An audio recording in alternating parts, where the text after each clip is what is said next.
Welcome back to this special Patreon first episode of Across the Bifrost. I am Dr. Norbert, a very tired Dr. Norbert, very pleased Dr. Norbert, as he has just returned back from the UK Nations team event, which is on a Saturday, followed by a big singles event that happens on the Sunday. And with me today to talk about his really remarkable run at the singles event is none other than one of the co-hosts from Cable's Conquests, Curtis Hodgson? Oh my God, now I forgot. English people struggle to pronounce the surname. It's the D and the G next to each other, which really throws everyone off. But hi, everyone. I'm Curtis Hodgson. Yes, I co-host Cable's Conquest alongside Archie Cable, our own podcast where we talk about MCP and the events that we go to. Yeah, it's a really great to have you on here. I certainly enjoy listening to you recaps of your big events that happen that the two of you go on. So I'm sure you'll do some sort of recap about the team event, especially because the team event the team would usually have Archie in it, but I was the kind of substitute Archie this time around. The upgrade to Archie, were you not? Oh no! Au contraire, Archie is a paragon of the community and wargaming, and just a handsome young man. I could never compete with that package. Well, if that's true. That aside, it was an absolute pleasure to have you with the Second Breakfast Club this weekend, Norbert. You slotted right in. You totally got our vibe for the game, and it was a real pleasure to have you on our team. Lovely. Thank you for saying that. I'm glad to have been part of it because it was a great time. And thank you for driving us as well. That was a great road trip. Yeah, no worries. I don't mind driving. I'm happy to drive long distances, but oh my God, it's so much better when you have 3-4 pals in the car and you can just, going up, we were chatting about the game, we're so excited about what's going to happen at the event, and then all these other little tidbits that we're talking about, all these other little topics, the time flies.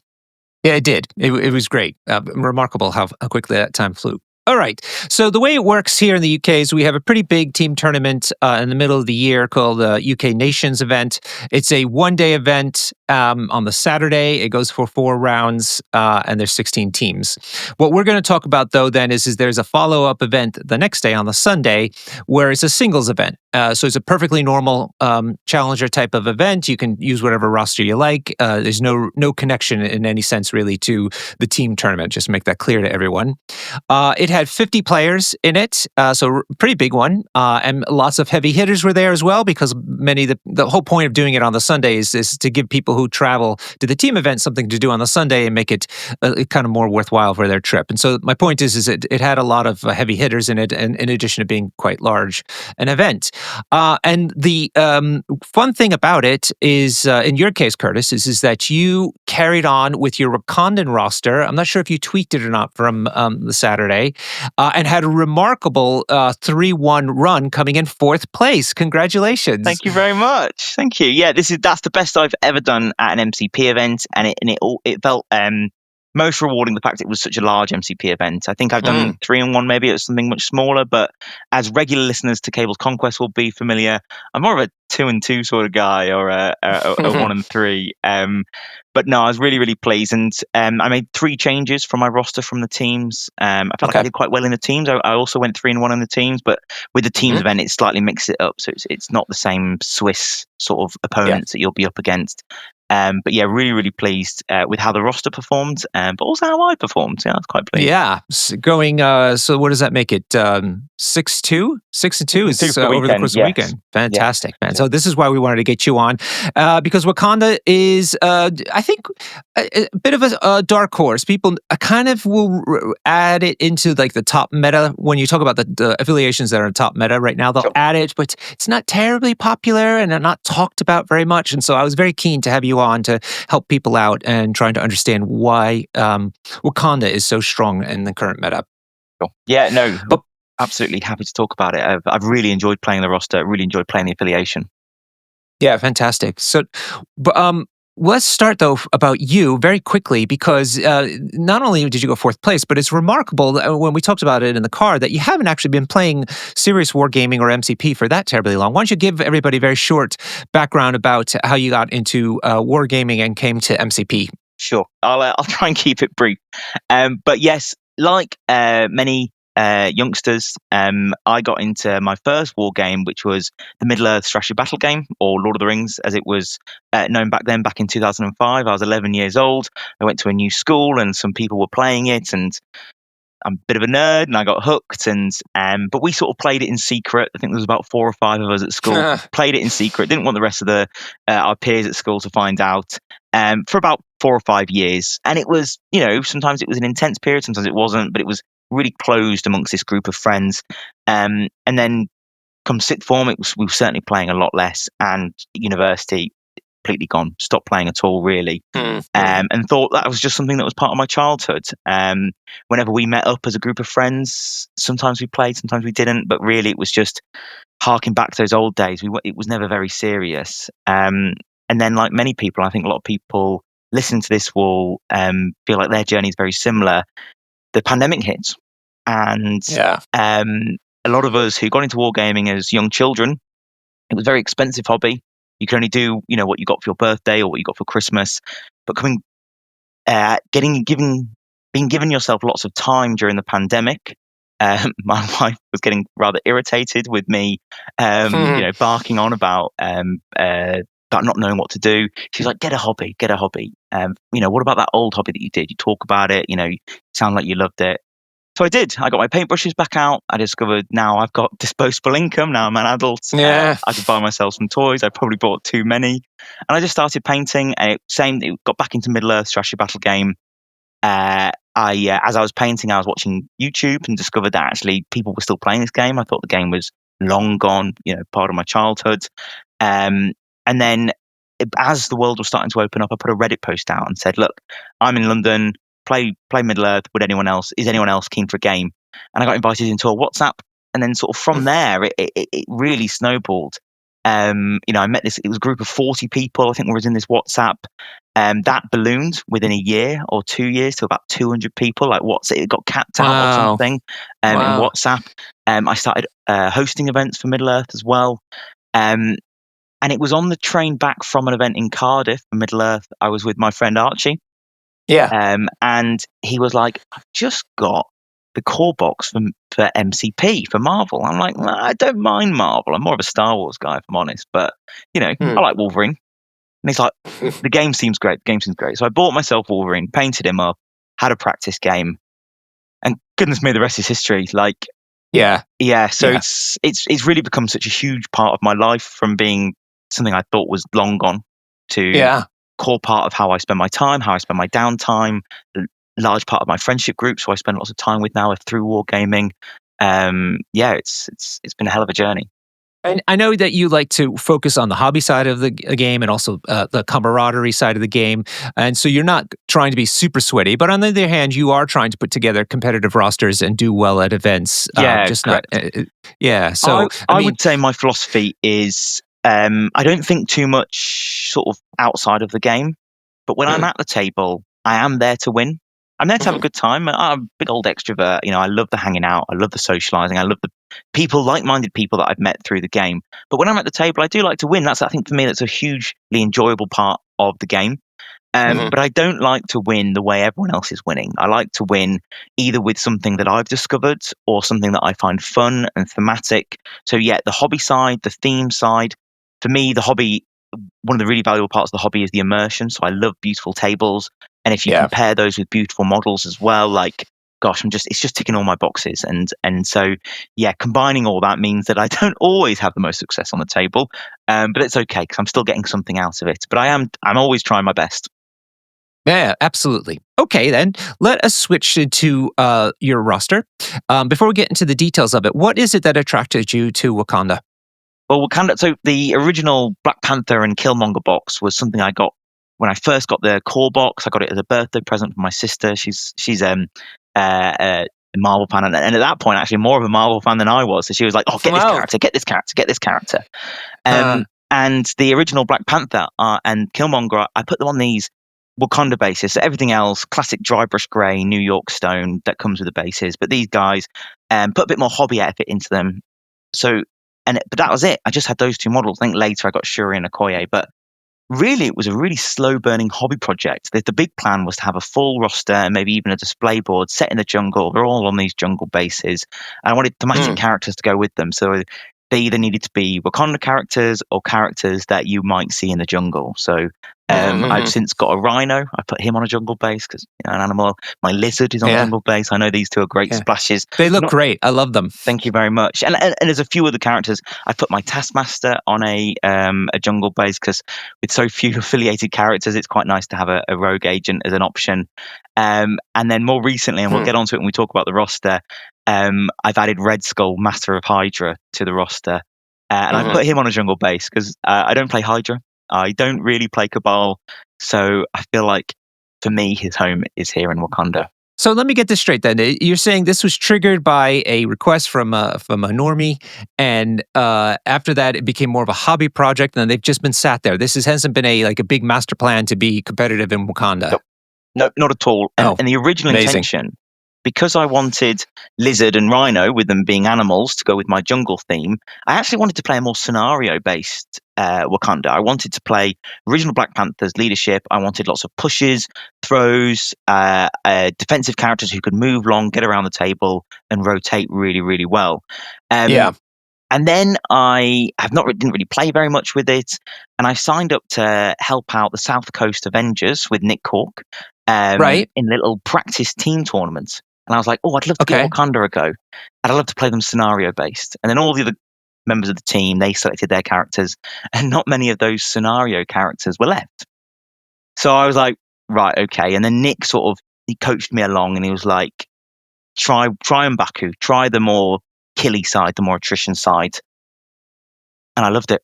I played 3 games in that tournament, and they seem to click. I think it's the balance of the fact that there is a high level of mobility and a high level of attrition, that it doesn't feel like I'm just rolling buckets of dice and praying to the dice gods. You do have to think about it. There's tricks you can do to make sure the dice are in your more favor, i.e. whether it's getting more rerolls or larger pools of dice with various things.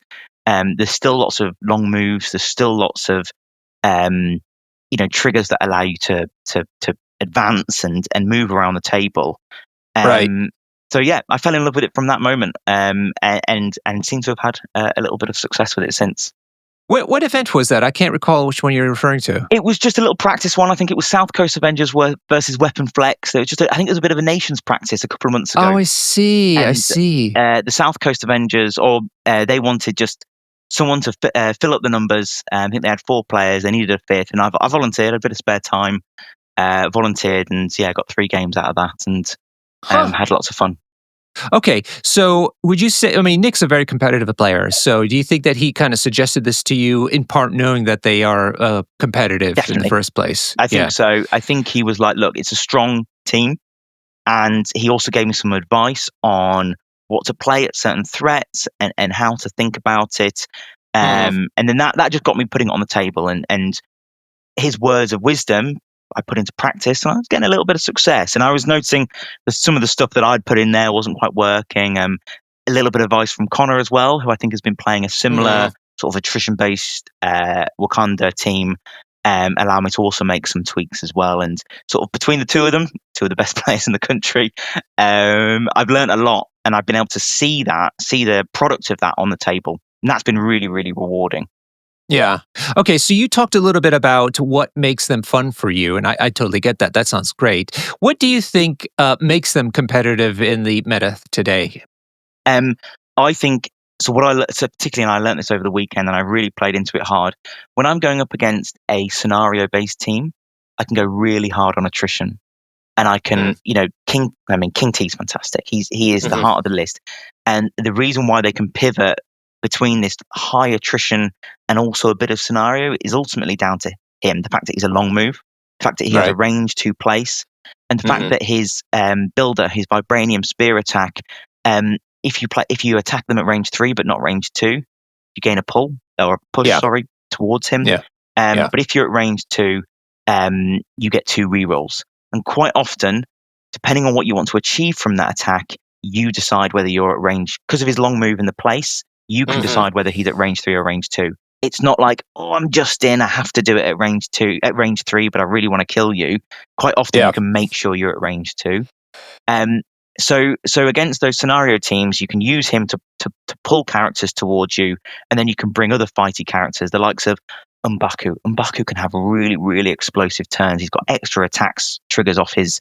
I see. So yeah, you can Bender. kind of get a pile-on going on, and not just to the advantage of King T, but also his allies. Exactly, and this is where Red Skull comes in as well. He has such consistent damage on his gainer, on his free attack, because he can take a damage, spend 2 empowered gauntlets, make sure he counts blanks. This weekend I was regularly rolling 6 dice and getting 6 damage, and it wasn't like the dice rolls was particularly spectacular. But as soon as you're counting blanks on a dice roll, so only 2 of those bases aren't relevant to you. Right. It just becomes a real consistent damage, and if you can use those other pieces to pull and push them towards them, and then the timing of Wakanda Forever can also do that as well. Mm-hmm. So when you're against the scenario teams, you can chase them. You've got the mobility to chase them, and you've got the firepower to kill them. And then when you go against those attrition sides, what I learned this weekend was you can play more defensively. And you can get ahead on points. You can retreat. You can play more defensively. You've got the mobility. You can bring in characters like Luke Cage and Shuri. So Shuri, not only is she giving you rerolls, which you can use for defense, I learned the power of Vibranium Shielding in a clutch turn to make everyone reduce their damage. Sacrifice is really, really important here as well. And then Okoye, in every game piece, she's just a nuisance. She almost acts like a stagger to lots of characters. Yep, they might one-shot her, but sometimes they don't. You know, when she's within 2 and she's counting blanks and getting her reroll, it might take 2 attacks. And that's her only job, really. You know what I mean? Anything else is just gravy. Absolutely. So you can play more defensively, and you can make those other attrition sides not get their most efficient attrition. And I think being able to respond to what you face is really, really powerful in the current meta because there's such a wide crisis layout. That ability to respond gives you an advantage going into the game. Could you hazard some guidelines for folks about where you think that you're going to be out attritioned, and what kind of teams it is that you switch into this more kind of scenario focused to Wakanda? So I think Cabal has the tools to really out attrition you. The likes of Dark Reign means that they can point at King T, or they can point at Red Skull and be like, this turn, you're dying. And unless you've set up like a Wakanda Forever where everyone is all piling on someone, you don't have that same ability to scalpel a certain character. Also, a lot of Cabal characters that are affiliated, the likes of Baron Zemo, even Red Skull himself, plus their leadership to explode skulls and count them as crits, means that I think their damage ceiling is a lot higher than yours as Wakanda. Similarly, when I've come up against X-Force, they've got a lot of their damage ceiling is probably similar to yours, but they've got a lot of tools that the likes of M'Baku really hates. He's only got 2 energy defense, and Cable can delete him off the table. So when I've come up against those, and often a player who I know is well versed in those, by leaning into the more defensive side of the roster, I've been able to leverage my pieces to win the game. Okay, so you mentioned X-Force and Cabal. Yep. So what about Apocalypse and let's say Apocalypse and say maybe even Steve 1 Avengers type rosters, which are very attrition focused? So I'll start with Apocalypse. I do think Wakanda have got the tools to deal with an Apocalypse roster, and largely, so I think the strengths with Apocalypse is his ability to neuter a team's efficiency and to rotate better than them. And one thing I think this Wakanda side can do is rotate really, really well. And I think if you can bring complementary characters that can rotate as similarly as well, and by rotating I mean they can get efficiency out of moving, but also maybe attacking as well. So characters that have charges but with long reach, or characters that have places, or characters that have, if they can get within range 3 of a character, they can also often use that attack to then get themselves out of dodge and move on to other points. And then, King T's just a master with his long move in his place. And the man never lacks for power because you're always throwing someone up. Someone's always getting beaten up, and that means he always has the power to do everything he wants to do. So with Apocalypse, I think you can rotate and as effectively as they can, and that often means Apocalypse is not having his good turns. And if you can rotate away from Apocalypse, your attrition power is probably higher than theirs outside of Apocalypse, and you can delete the individual characters which are slightly squishier, and before they can start to put the pressure on you. I think actually if Apocalypse bunches up on you, actually you're a little bit at risk, because he can use sacrifices. He can make sure Apocalypse is always double tapping with war and stuff. And the likes of King T, Red Skull, they're quite glassy. Even M'Baku, when you can choose your attack type, he's made of glass as well. So that's why I like Gladiators in this roster. When I don't have priority against Apocalypse and I want to be aggressive, Gladiator's great because he puts so much pressure with that medium move, a charge, and a range 3 attack, and that ability to just build the amount of dice he's rolling means that he needs to be dealt with. Not that means he's a distraction from the likes of King T, who's running around the table scoring you points. But still, that's 2 6 threats. Is that something that you could squeeze in typically? Well, King T's a 5 threat, so beg your pardon. Yeah, but I mean it's still really, really heavy, and I think what I've found is I also run 2 2 threats. So Okoye for me is an every game piece. She needs to be an every game piece because your 5 threats, which come most of the time, are King T and Red Skull. And like I've said, they're made of glass. There's nothing special about their defensive abilities. Yep, Red Skull's got something cute with, he can not take collision damage. But if he's not taking collision damage, he's often weak against energy.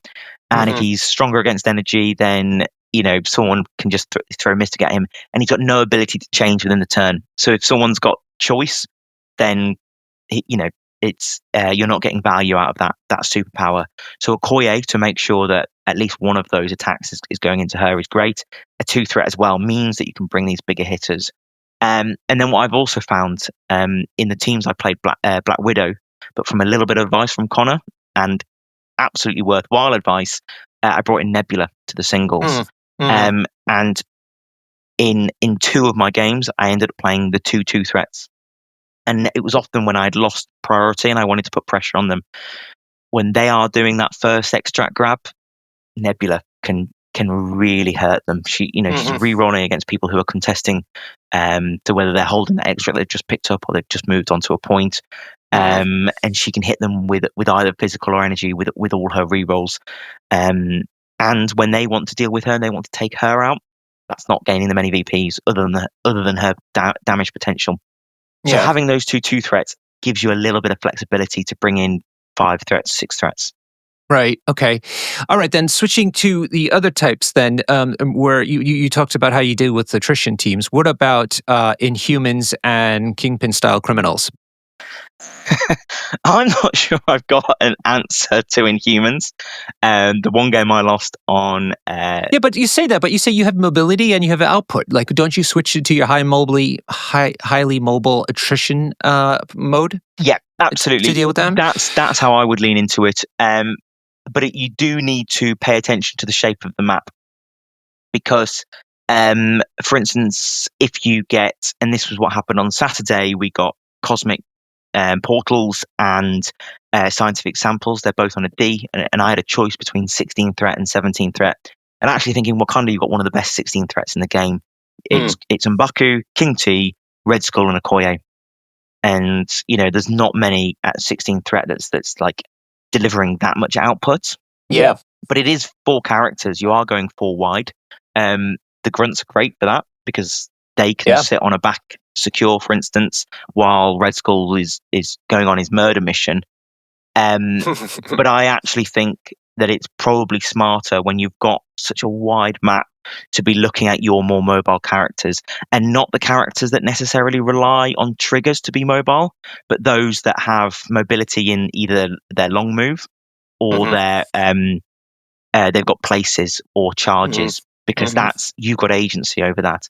And I think that would be the response to Inhumans.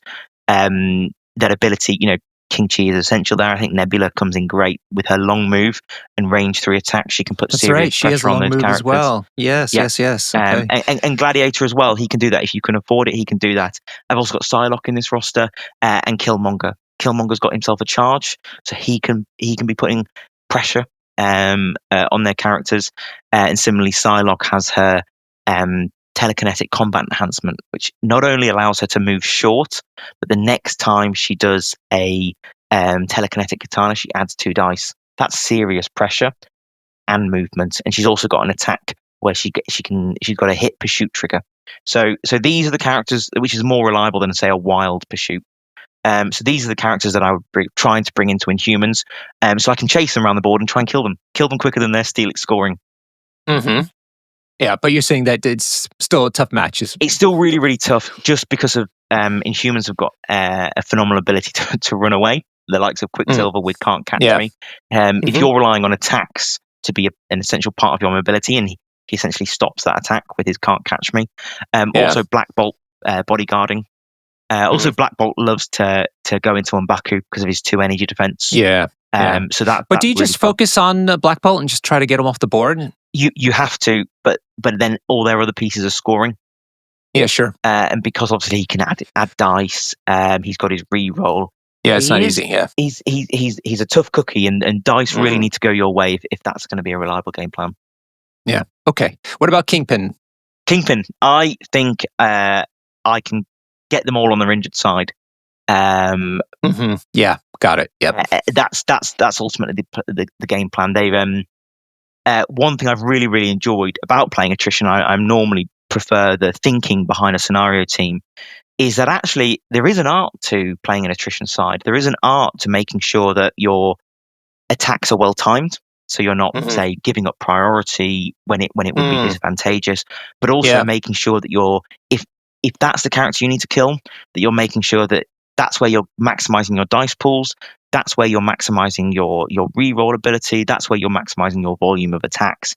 And that's not always straightforward, and that all often requires a lot of setup. So I think it'd be a tough matchup into, say, Kingpin, but I do think they've got the attrition power to start deleting those characters. And if not, the likes of M'Baku, Red Skull, and King T all have pushes on their attacks. So you can fantastic. You can just chase them and take them off those points as well. Interesting. Okay. So let's talk about the 2 leaderships that are typical now. Black Panther 1 isn't in the consideration these days. And it's 98% of the time M'Baku, but sometimes King T's, so that's King T'Challa's leadership comes into play. So why don't you tell us a bit about the M'Baku one first, and then when does King T's become relevant? Sure. So the M'Baku leadership has 2 parts to it. Once per turn, when you're making an attack, if you rolled a wild, you can modify one of your other dice into a hit. So it just helps you if you're rolling those wilds, which are more likely when you're, rolling those large dice pools or with rerolls, you can then, chip an extra piece of damage, which I found more than often it's to get that clutch kill. I'm not always wasting it, but I want to keep putting that pressure on. And it's free, right? So you just decide, and that's completely free, exactly. So it's not costing you anything. You're not having to think about, am I getting a net gain here? It's completely free. It just relies on that wild. And actually, people really value it. They think it's great, but we've all been those times where we've rolled a bucket full of dice and we've not gotten our wild. So it is a little bit dicey. It is only one of the dice spaces out of 8. So, but the other part, and probably the less known part, is once per turn when someone tries to either push you or place you, and when you're contesting, you can roll a dice, and on a defensive success, you are not pushed or placed.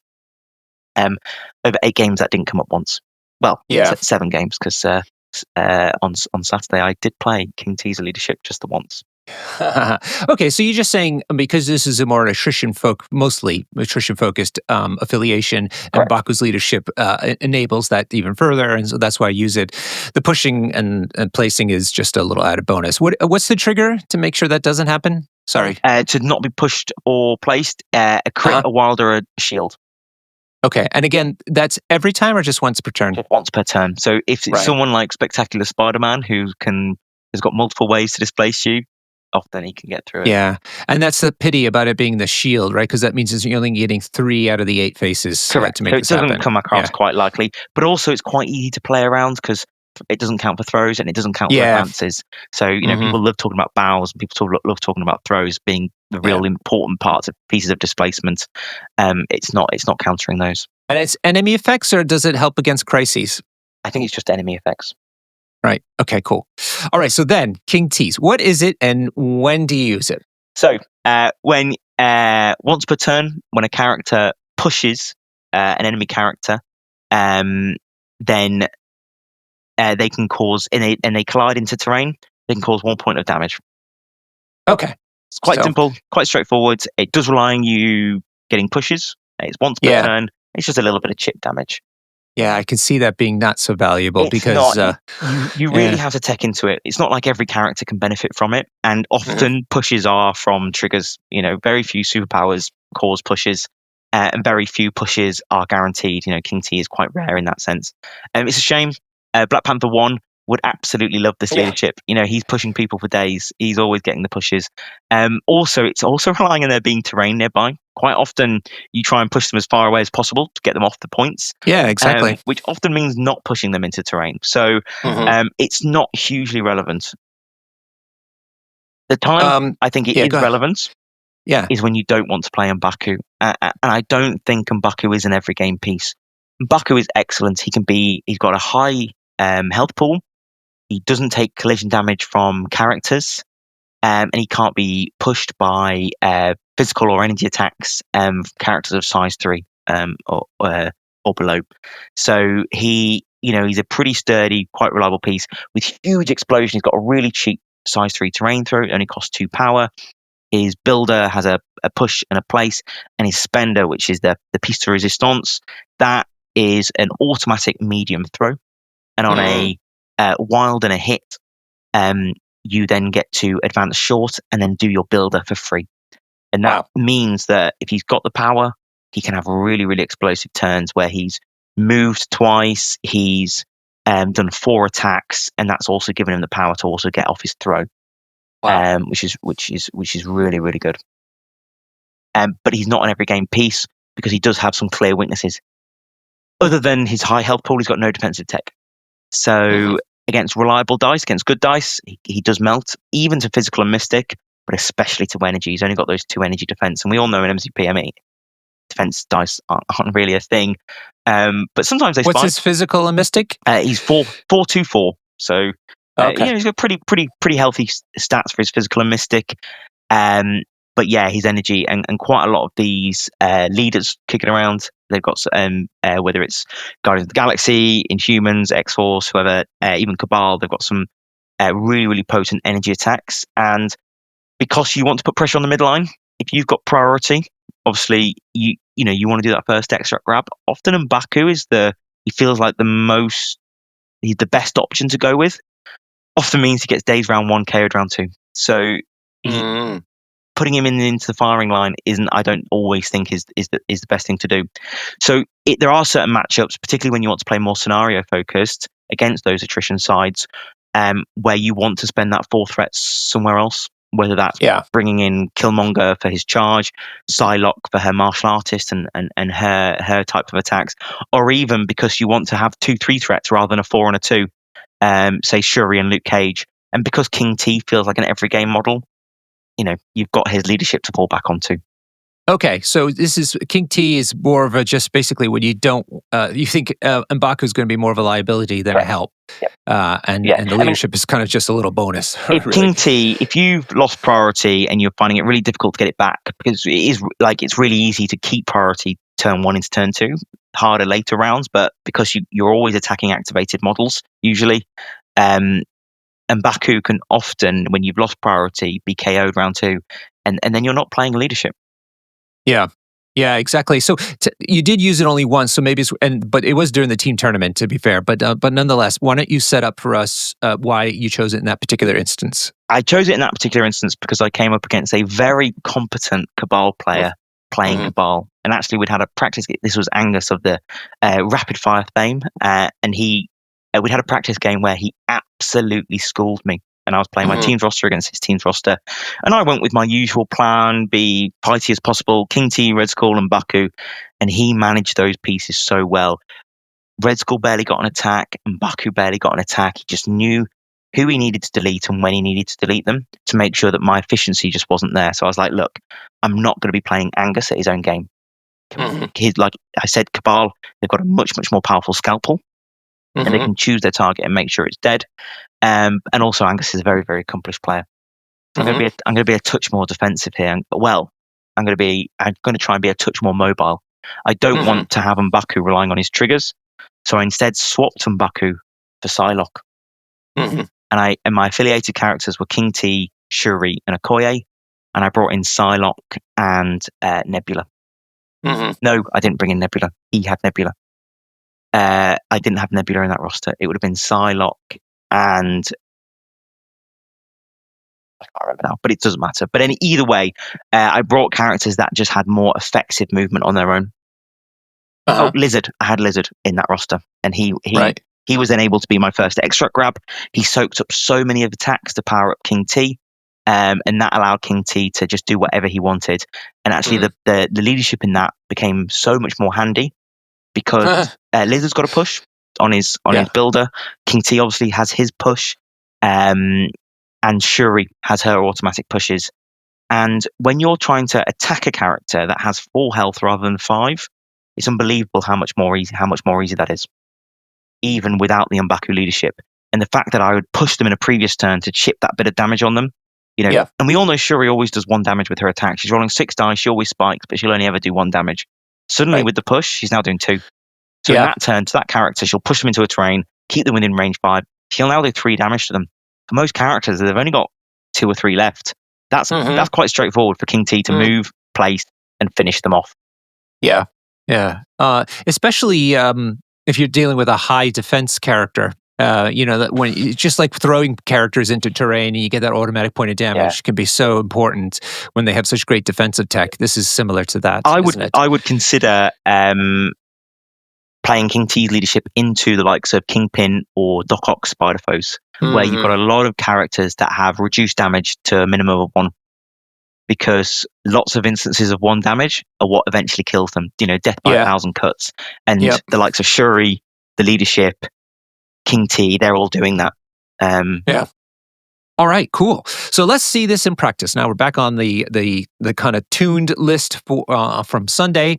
I will read it off for the audience. This will also be in the show notes if you wanted to copy it out into Jarvis's protocol, the preferred army builder in Marvel Crisis Protocol.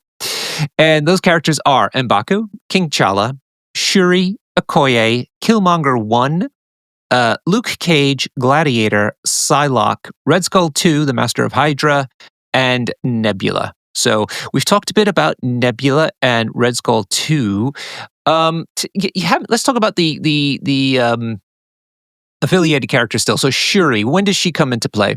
Shuri comes in when my Crisis, my secure, is often a box. So the likes of M'Kran and Deadline to Destruction are in my roster, or my opponent might have a similar one, because she can often sit on a back point and range 5 every other point. And not only range 5 every other point, range 4 my allies to make sure she's getting her rerolls.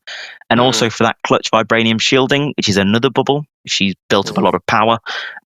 She's a bubble character. So she comes in on those crises where she is making everyone else better.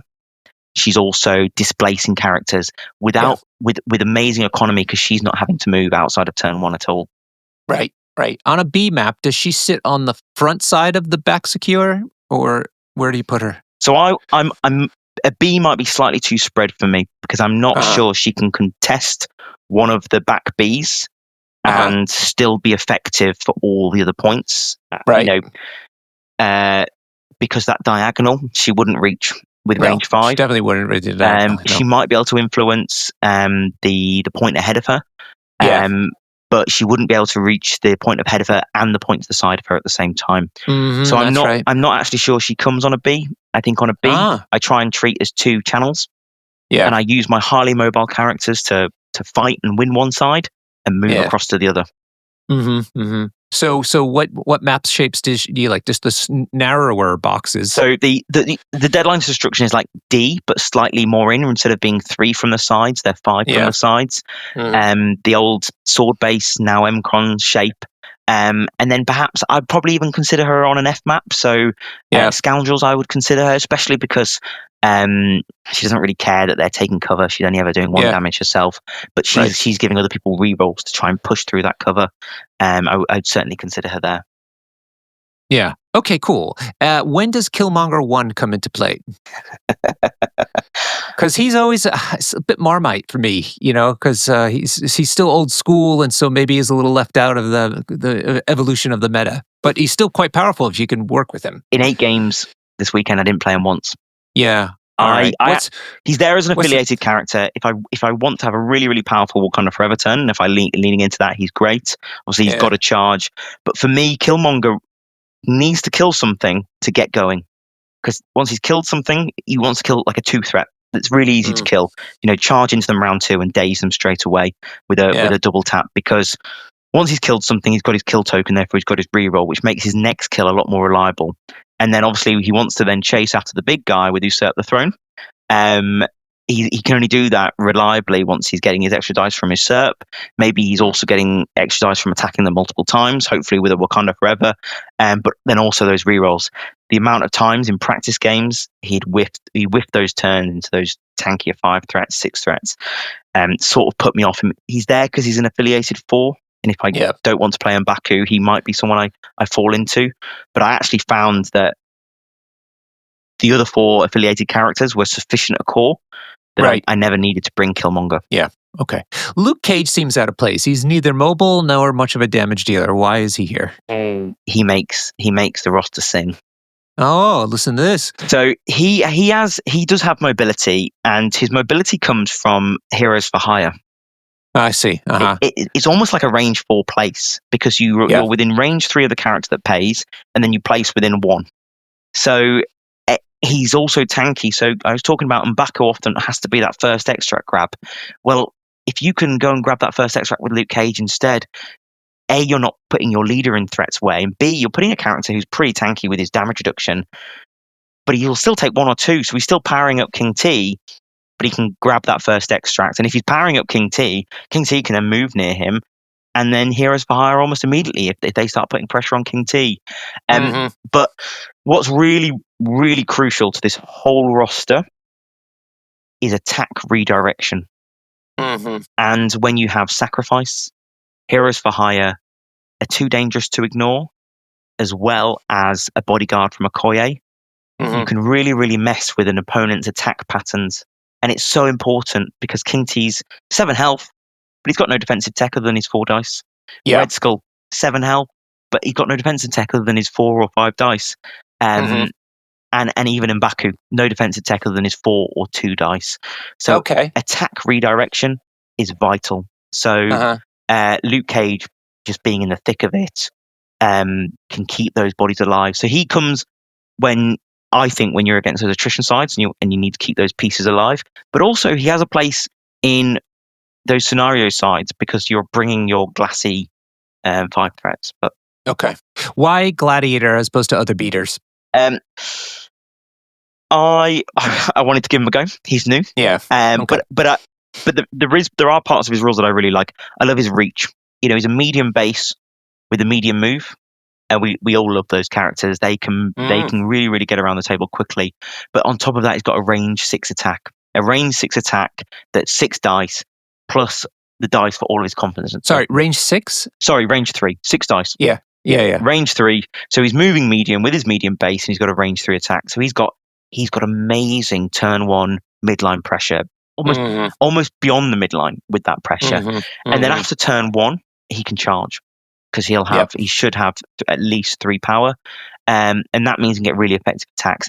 And he's got a terrain throw which is long, so yet the terrain needs to be near him. It just gives him so much reach. Long throw is crazy, and he can't be ignored because of those confidence tokens. He's got great dice. He's a 4 physical, 5 energy, 4 mystic defense, but he's got 9 health. So a really, really big health pool. So they're trying to get chip damage into him to make sure he doesn't have these, amazing dice pulls with his confidence tokens. Every attack in Gladiator is an attack that's not going into King T. Yeah, and you said there's a lot of redirection in this list, and so that will help Gladiator not lose his confidence token. Absolutely, if he's your key piece too, So I love his reach to chase, and just his damage output feels really special. All right, let's wrap up with Psylock. Psylock I fell in love with when I played X-Men. Because I think she is one of the most efficient 4 threats at converting power into damage. So when you are playing an attrition side, to have a character who can reliably do a 7 dice builder with an attack type that she can choose between energy and mystic, famously, if they've got high mystic defense, they probably don't have good energy defense. I mean, most characters don't have great energy defense, but often if they've got good physical energy, they've got terrible mystic. So the fact that she can choose that is unbelievable. She's got her own inbuilt rerolls, so she can go off on a flank on her own. She doesn't need to be anywhere near Shuri, and she's throwing out dice. She's gaining power. She's using that power to reroll more dice, and she's just, it's incredible. She's also got martial arts as well. So once she gets into the thick of it, yes, she's not rolling great amount of dice, but she's counting blanks and she's got rerolls. So I find that she also sticks around in the game, and so she for me comes in more than Killmonger. And it's mostly because I think her damage output is similar. Maybe he's got a slightly higher ceiling, but defensively she's more consistent, and she's still got that mobility with the fact that she's got her telekinetic combat enhancement. Okay, so but again, she's kind of like a tech piece. Absolutely, she doesn't come in every game. She was originally came in to combat webs. So if I want to chase webs, then she's really good because she can do her telekinetic combat enhancement and hit them with mystic, hit them with 7 dice mystic. So often she only needed to do 1 attack or 2 attacks maybe, especially with the M'Baku leadership. So she was there for webs, but I also found her quite effective just generally into characters, into teams where I know that there's a vulnerability there that she can exploit. Okay.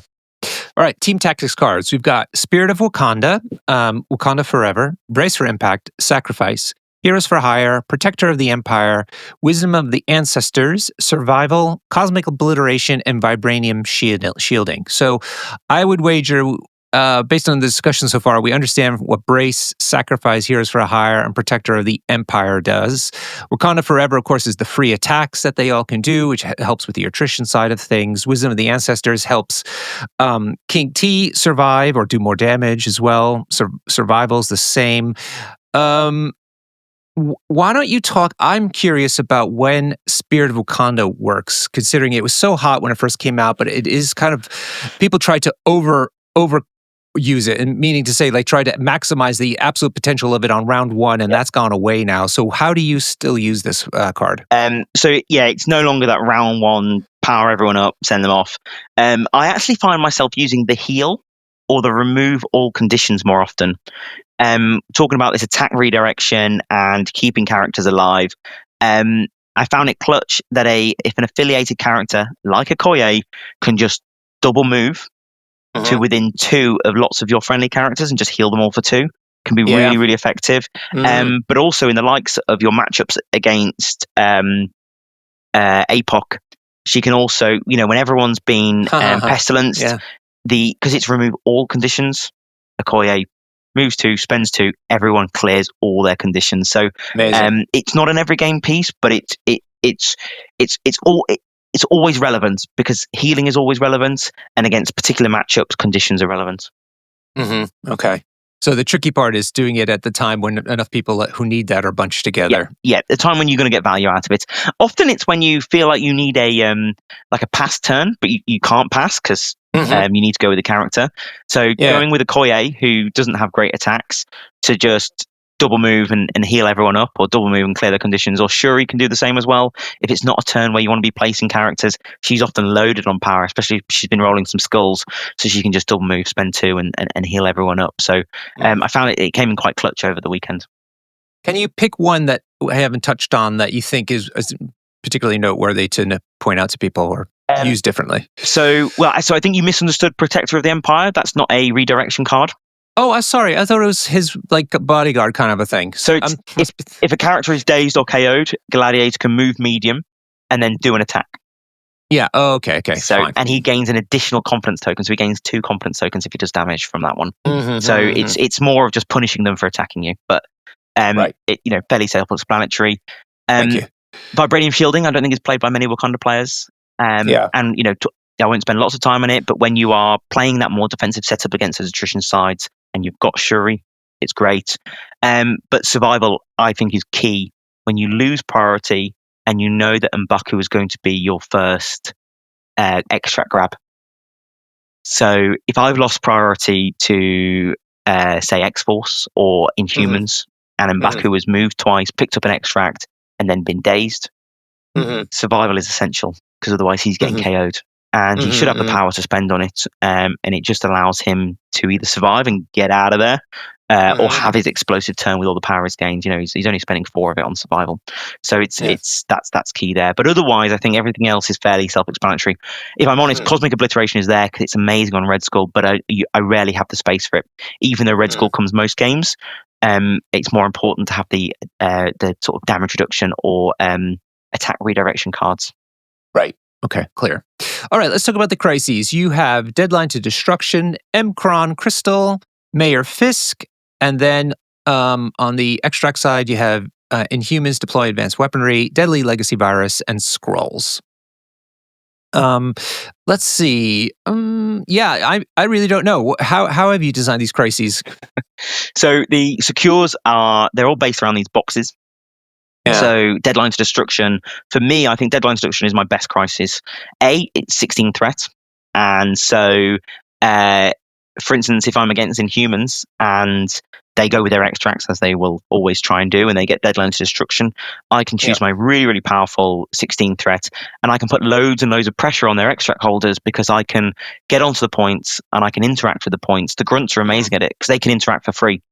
So in Red Skull's turn, like an amazing Red Skull turn is, so one of their characters double moves, picks up the extract that's near the deadline, and the deadline the interact affects a character within range 3, so it's really wide. But the grunts double move, interact with it, they'll take the damage. So now they're a 5 health character on 4 health. Red Skull goes, he counts blanks, and if he doesn't do the 4 damage he needs, say he does the 3 damage he needs, but he gets his wild hit blitz trigger, which allows him to then move within range of the deadline. He then interacts with it and finishes them off or takes their extract. So that it just, all that chip with deadline really helps. And the shape of it, that box, means that I can, I like this 4 points because I'm really mobile, but I'm not as mobile as the most mobile teams. So it's still nice and small for me to make sure I get my punches in.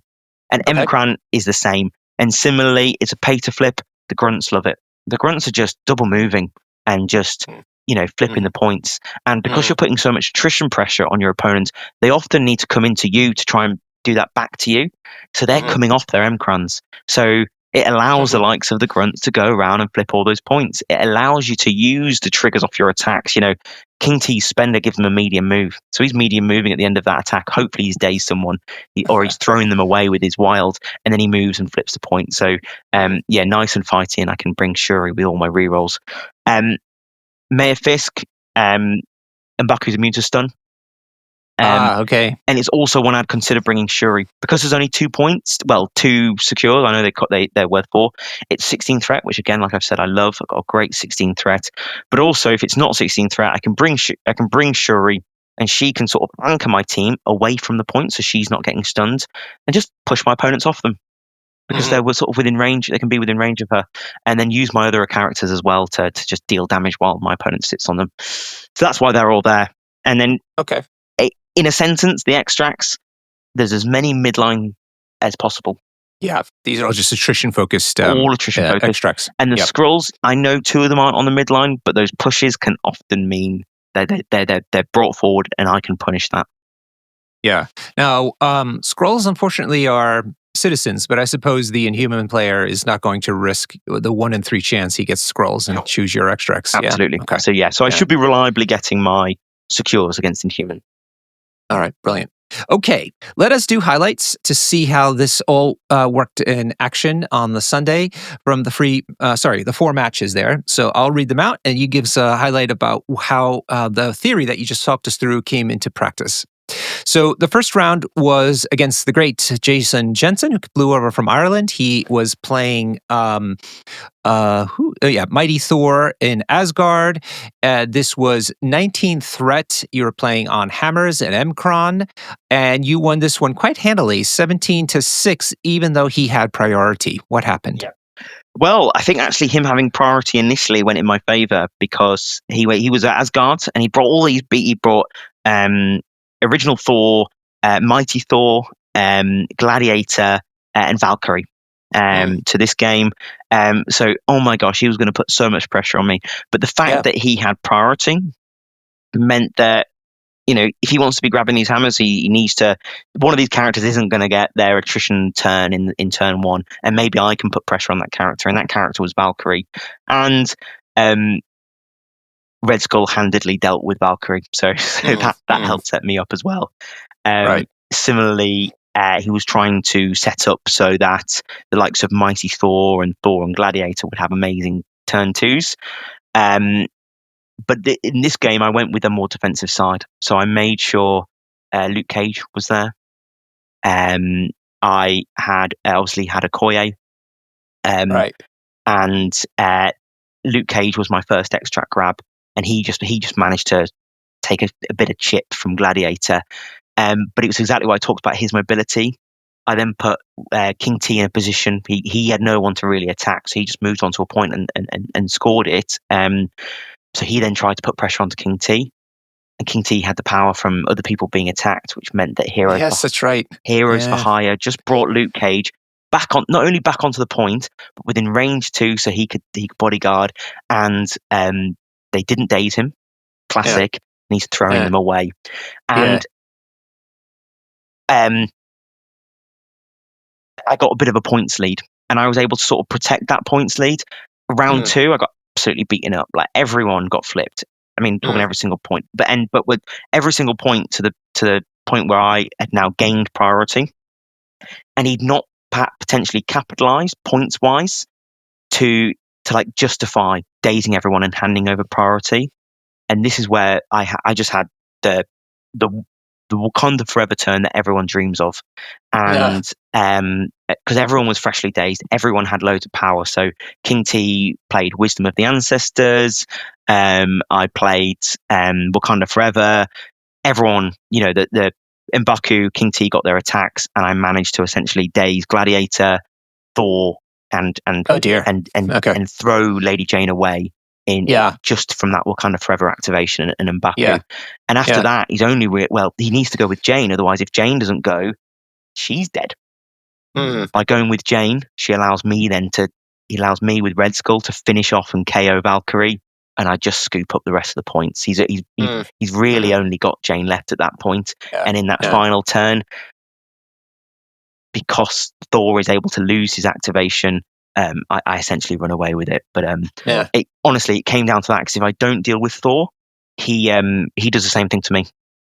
Right. And Jason runs away with it. So I think it came down to the fact that I was able to gain priority and leverage Wakanda Forever in a turn where they could be so explosive. I mean, M'Baku got 5 attacks off that game in that round, because he was able to double spender and his Wakanda Forever attack and throw terrain.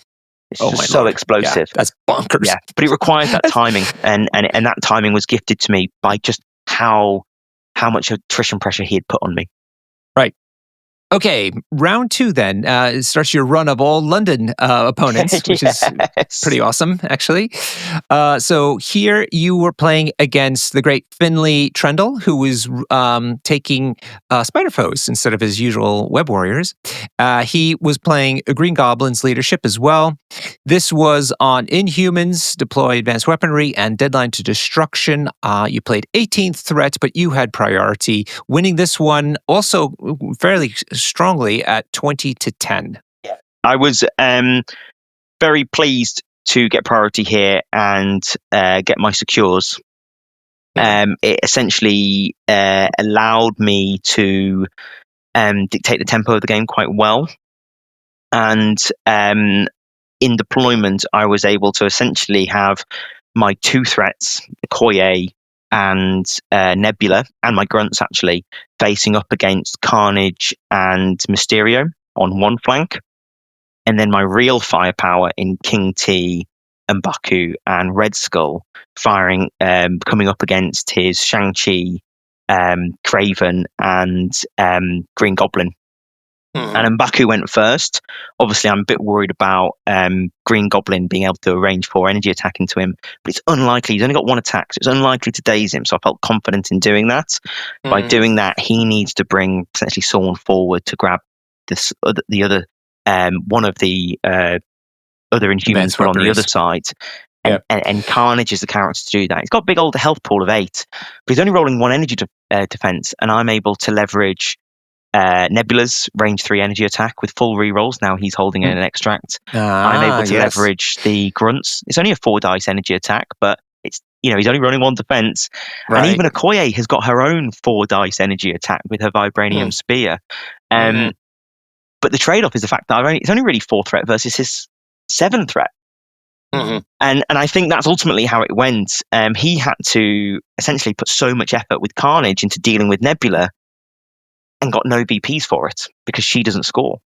And I could put a lot of my Nebula effort into Carnage, and when I eventually KO'd Carnage with that combination, I scored loads of VPs for it because Okoye was there to score the points that Carnage was there to drop. And on the other side, I was able to manage Shang-Chi. So I used King T turn 1 to pull him off the point so that Kraven had to double move rather than, he got 1 attack and then moved off of it. So he wasn't putting the same attrition pressure onto King T as perhaps he would have liked to. So on those middle points, neither of us were scoring our back points. I think Finley expected me to with the grunts to score that to get the points lead, but no, I saw his 1 energy defense. Carnage can have amazing turns between Carnage rules, surprise web heads, custom upgrades, plus his own paint the town red. He can delete teams, so I was like, he needs to be taken off the board. And I needed to keep King T and Red Skull away from him. And I was able to leverage that, and the pressure I was putting on Carnage meant that Carnage needed to go first, meaning allowing me a little bit of time, a little bit of breathing space to then deal with those other characters on the other side. And then, similar to my first game, a round 3 Wakanda Forever turn essentially won me the game. I think it dazed both Kraven and Green Goblin and KO'd Shang-Chi in that activation. And at that point, Finney just unfortunately didn't have the characters to score the points, and I was able to run away with it. Gotcha.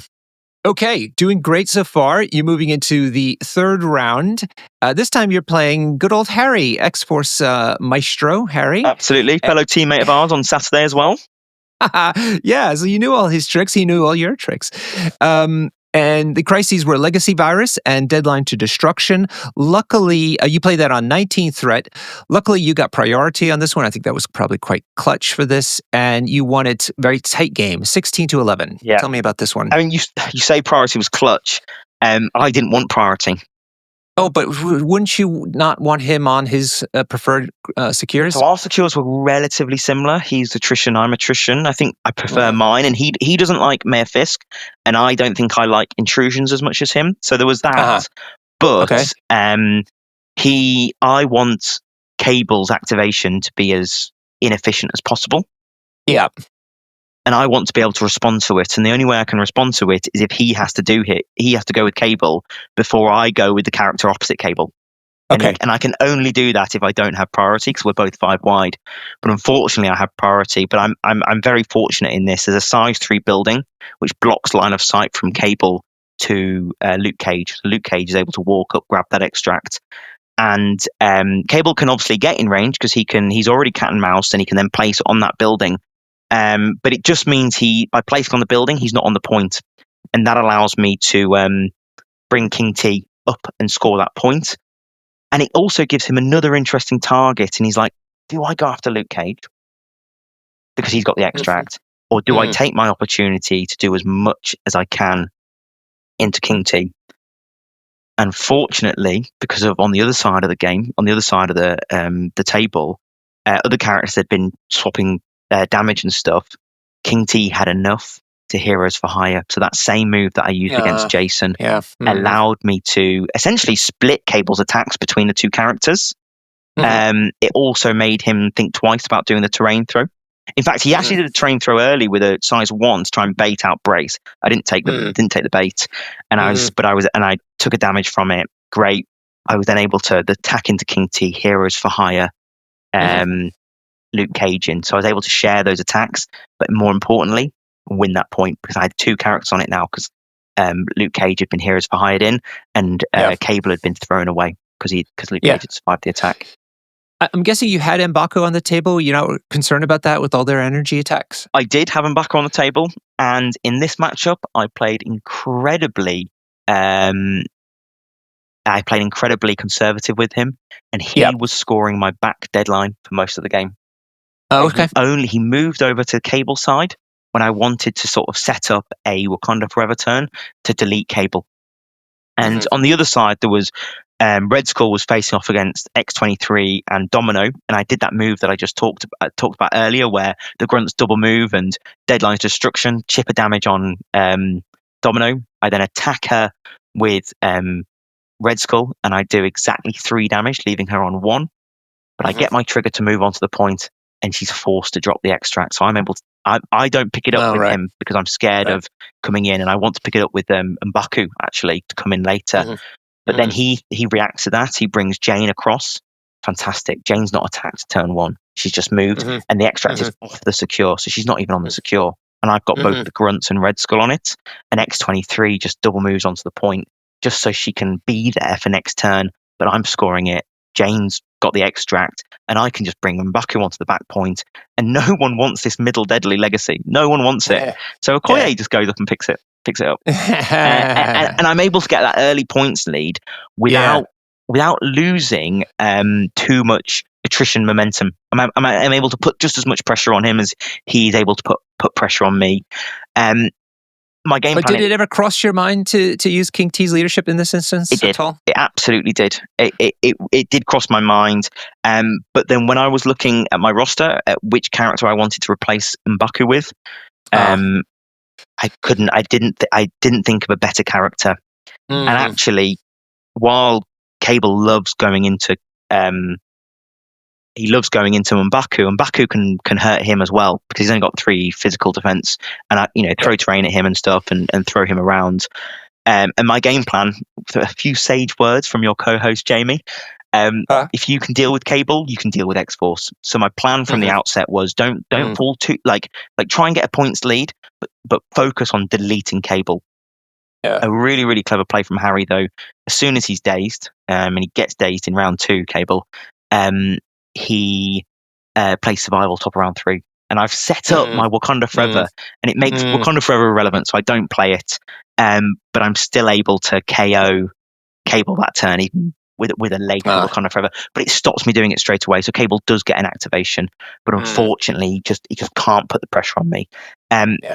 So I managed to deal with Cable, and that ultimately meant I dealt with X-Force. All right, so you're now into the final round. There would be ultimately 3 undefeated players. So this match here would decide if you were going to be one of those 3. But you got into the Thanos of MCP was the draw, unfortunately. But fortunately, because Patrick is such a lovely opponent, and that is, of course, Pat Dunford, the mighty Patbot, who was playing his Apocalypse, which he's extremely facile with. Yeah. And it takes a great guy to beat him playing Apocalypse, doesn't it, Norbert? I wouldn't. Well, we could talk about that another time, perhaps. But the crises were Legacy Virus and Extremis. You played 19th Threat again. He won priority, though. That might have been important. And it was not such a runaway game, actually. It was quite close, I think, at 16-10. Tell us how important was that priority roll? It was important because it allowed him to avoid my secures, which I think he hates. He hates my secures. Right. He doesn't mind fighting, but he doesn't want to fight me on them, I think. And especially because he'd won priority, meaning he was on the midline first, so I could put pressure on him. I think he wanted to make sure that he was on his secures so he could rotate. Whereas my extracts, I think he could take them or leave them, didn't care. So, I think it was quite clear and obvious for him to choose his secures. And drawing Extremis, it meant that we were on that D shape, and not only is Apocalypse amazing at rotation, but Pat is the king of the mechanics of this game. Yes. So he just plays his characters so well on it. I've not often been 3-0 into an event this big. I was absolutely over the moon to have my opportunity to go up against Pat, to test myself against Pat, hopefully give him a good game. And I don't think I embarrassed myself, apart from until the very, very end. He was able to get quite a large points lead at first. I think it was 5-2 up turn 1. But I went with a roster which meant that I could just put as much damage pressure on his team as possible. Even though obviously he has Apocalypse, I still went with M'Baku. I wanted his leadership for that pressure. I went with King T. I went with Nebula. I went with Okoye, and I went with Gladiator. And Gladiator, I went with this for all the reasons I talked about at the start, and that terrain throw as well. Apocalypse hates terrain throws. And I did. I put some attrition pressure on him, and it was clear that Pat had to really respect my potential damage output and really try and play around it. But I think the combination of his ability to rotate on the D and also interact with the Crisis to heal them. So if I didn't quite get it that turn, there was always a character to help heal them and help deal them. And he brought Colossus along. Obviously, he's not any damage reduction. If you can heal him, it's almost like healing him too, because 2 damage equals 1 against him, and he became a really, really tough cookie. But I actually began to claw the game back. And at the end of round 3, I think it was 9-all. And I was able to rotate King T away and make sure that 2 of the legacy viruses were essentially on the other side of the table. Only Gambit was on his side of the table. All of Pat's other characters were on the complete right-hand side. King T had moved over to the left alongside Gambit. He had rotated one of his characters onto the back to make sure he was able to score it. But I was able to sort of put pressure onto that with Gladiator as well. And Gladiator had initially lined up against Gambit, fluffed his first attack, but he'd eventually. But I was able to. This is the power of the list. I was able to rotate King T from picking up the middle Deadly Legacy to move over to that left hand side, and Gladiator was able to then put pressure on his back point.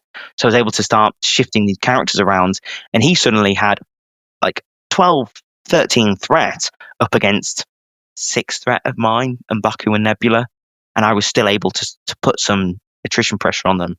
But he needed to deal with them, and he did deal with them, and eventually M'Baku came off the table. But they were just left over there nothing. They had 1 secure and they had 1 extract, whereas I had 1 secure and 2 extracts on the other side, and then the other 2 were anyone's game. I think Okoye was sat on my back one scoring it. He had someone, but with Gladiator, I think it was Iceman, got onto it. But the fatal mistake at 9-all, and he'd given me priority at this point. I could have gone with King T and KO'd Gambit, and that would have essentially secured those 3 points. Or he'd begin to rotate Colossus and Magic over to the point that Iceman was on to deal with Gladiator.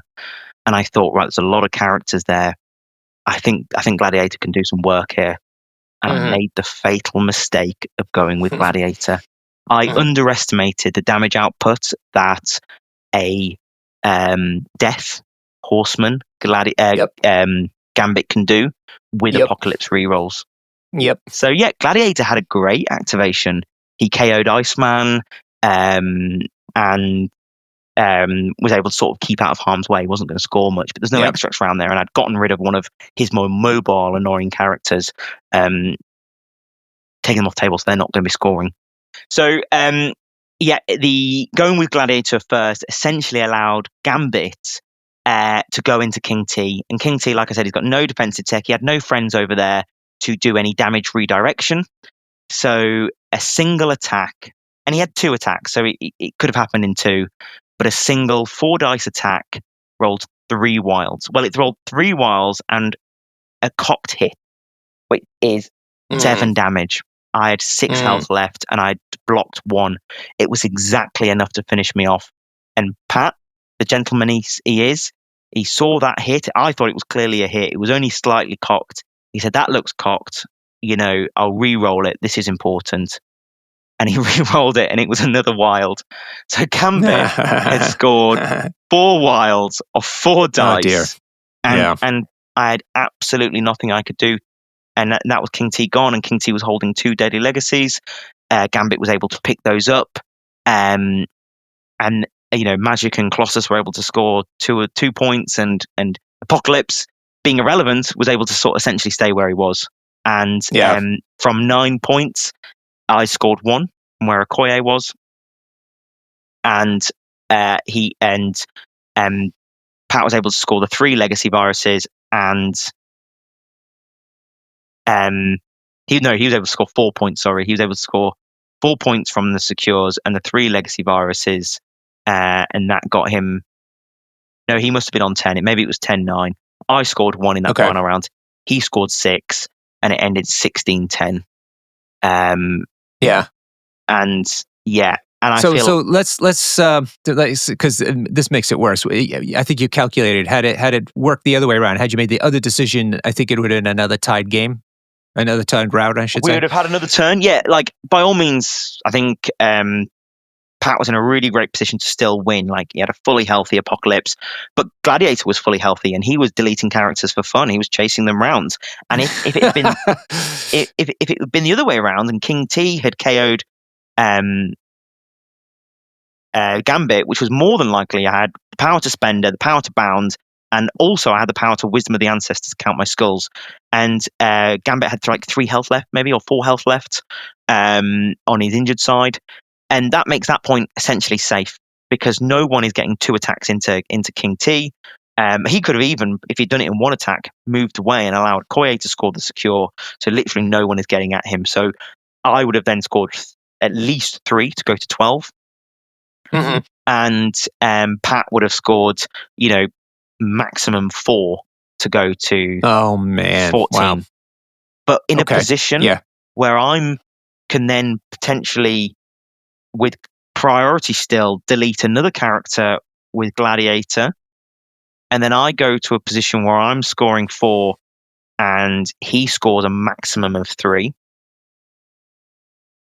Oh yeah, he then wins. So, okay, but it's a lot closer. But he would still win 17-16. But it's a lot less. It's that one mistake I made in underappreciating. But other things could have gone different. Exactly. Yeah, well, for sure. I think that's the big lesson. But other things could have gone wrong too for him. So absolutely, King T could have then got back into the fray and deleted someone else, and that would have then made it 4-2 to me, and then with 16 all tied going into a final round where I potentially have the attrition advantage. So, I felt like I didn't embarrass myself against Pat until that one decision mistake. And you do have to respect those characters. They're bonkers completely. And you know what? He didn't even need that 1 attack. Like the 1 attack obviously is what did him.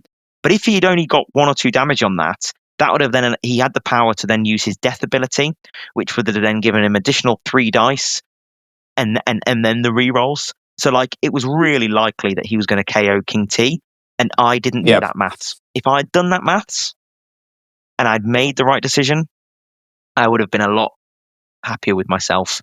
Of course. I totally get that. You always regret those, like, simple mistakes that in hindsight that absolutely might have really been a big difference. So. I'm sure I made lots of mistakes over the tournament, but I feel like that was the one that's the one that still pains me the most. Of course, but look at it this way. This isn't your usual position in big tournaments. I had a nosebleed at that 3-1 and got 4th place. I mean, 4th place is remarkable in a 50-person tournament. I was very fortunate that all my opponents then essentially won all their other games, so my strength of schedule was really good. But and they're all very good players, so I'm very pleased that I was able to go toe to toe with them and get some victories and just have an opportunity against Pat. And feel like not necessarily an equal, but as close to an equal as I've ever been before, was really, really valuable. And he's such a gentleman. Like anyone who plays him, he's so good and he knows the game so well. It was fantastic. Yeah. If you you could accept the loss against Pat, but you feel like you've won if you've actually made him stand there and say, "Oh, this is really difficult now." Yeah, I unfortunately I didn't quite get that moment. But if you've done that, then you can rest assured that you more or less have a moral victory. Exactly. If you can make him sweat just a little bit, then it was a worthy opponent. Yeah, cool. All right, Curtis, thank you so much for this really important walkthrough for the community on Wakanda. I think it's really important for people who have heard this. Thank you so much for a really in-depth overview. Thank you very much for having me on. My pleasure. Where can people find you and also listen to you? Sure. Well, if you want to see a lot of the models that I've painted up, I'm a bit behind. I need to catch up with a bit of a photo shoot, but you can find me on Instagram. I am simple _edge highlights. And then you can also catch me with my co-host Archie Cable, who's a slightly better player than me, on our podcast Cable's Conquests, where we go to events and then we go through game by game how that event went and the rosters that we play. All right, cool. Excellent. Thank you again so much. Be sure to listen to those podcasts. They're really fun. And in the meantime, thank you to all of our Patreons for making this episode possible. We hope you enjoyed this content and found it worthy of your contributions. And until next time, cheers and happy gaming.